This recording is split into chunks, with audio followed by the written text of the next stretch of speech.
وسلم۔ حضرت ابو ہریرہ رضی اللہ تعالیٰ عنہ فرماتے ہیں کہ نبی پاک علیہ السلام نے ارشاد فرمایا کہ تم کسی گناہ گار کو نعمتوں میں دیکھ کر اس پر رشک نہ کرو، تمہیں معلوم نہیں موت کے بعد اس کے ساتھ کیا ہونے والا ہے۔ اللہ تعالیٰ کے یہاں اس کے لیے ایک ایسا قاتل ہے جس کو کبھی موت نہیں آئے گی۔ قاتل سے مراد یہاں پہ دوزخ کی آگ ہے جس میں وہ سدا رہے گا۔ عمومی طور پہ ہمارا ایمان کمزور ہے نا، تو ہم کسی دنیا دار کو دیکھتے ہیں عیش و عشرت میں ہے، مزے کر رہا ہے، نافرمانیاں کر رہا ہے، تو ہمارے دل میں آ جاتا ہے یار بڑے مزے میں ہے، بڑا انجوائے کر رہا ہے۔ تو یہاں پہ ہمارے نبی علیہ السلام ہمیں ایڈوائس کر رہے ہیں کہ کسی گناہ گار کو دیکھ کے تمہارے اندر رشک نہیں آنا چاہیے، بلکہ اس پہ ترس آنا چاہیے۔ ایک اور حدیث کا مفہوم ہے کہ نافرمان دنیا دار کی طرف للچائی نگاہوں سے نہ دیکھو، تمہیں نہیں پتہ اس کے پیچھے دوزخ کی آگ لگی ہوئی ہے۔ تو اصل یہ ہے کہ یہ دنیا تو کسی کو زیادہ مل گئی، کسی کو کم مل گئی، کوئی بادشاہ ہے تو کوئی فقیر ہے، کوئی کروڑوں میں کھیل رہا ہے تو کوئی ایک دو وقت کی روٹی کا محتاج ہے۔ یہ اللہ رب العزت کا ایک نظام ہے، بندہ جس حال میں وہ اللہ کا شکر ادا کرے۔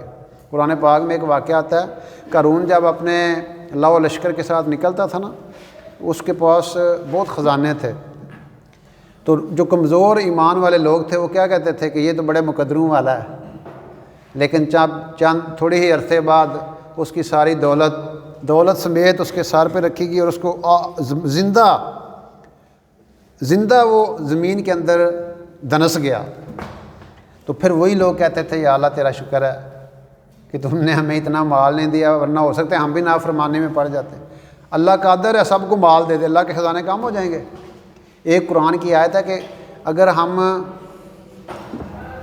لوگوں کو بہت زیادہ رزق دے دیتے تو دنیا میں فساد مچ جاتا۔ وَلَوْ بَسَطَ اللَّهُ الرِّزْقَ لِعِبَادِهِ لَبَغَوْا فِي الْأَرْضِ، کہ اللہ تعالیٰ رزق اگر بہت زیادہ دے دیتا نا تو پھر وہ لوگ جو ہے نا وہ پریشان ہو جاتے اور وہ عیاشی میں پڑ جاتے اور وہ نافرمانی میں پڑ جاتے۔ اس لیے اللہ تعالیٰ نے ہر ایک کو اس کی حد کے اندر رکھا ہوا ہے، اور اللہ تعالیٰ ہمیں بتا رہے ہیں کہ آپ لوگ للچائی نگاہوں سے نہ دیکھیں لوگوں کی طرف جن کو ہم نے، ہاں اگر رشک کرنا ہے تو اس بندے پہ رشک کریں جو اللہ کی اطاعت کر رہا ہے، جو اللہ کی فرما برداری میں زندگی گزار رہا ہے، جو قرآن پڑھ رہا ہے، جو نمازیں پڑھ رہا ہے، جو صدقات و خیرات کر رہا ہے۔ رشک کہتے ہیں کہ صرف دو بندوں پہ جائز ہے رشک۔ ایک وہ بندہ جس کو اللہ تعالیٰ نے قرآن کی تلاوت دی اور وہ ہر وقت قرآن پڑھتا رہتا ہے، اور دوسرا جس کو اللہ تعالیٰ نے مال دیا ہو اور وہ اللہ کی راہوں میں خرچ کرتا رہتا ہے۔ اس بندے کے پر آپ رشک کر سکتے ہیں، اور رشک یہ ہوتا ہے، اس کا ڈیفینیشن یہ ہے کہ آپ اس سینس میں رشک کرتے ہیں کہ اللہ تعالیٰ اس کو بھی نعمت یہ دی ہوئی ہے، مجھے بھی وہ نعمت دے دے، اس کو چھوٹے نہ۔ حسد میں کیا ہوتا ہے؟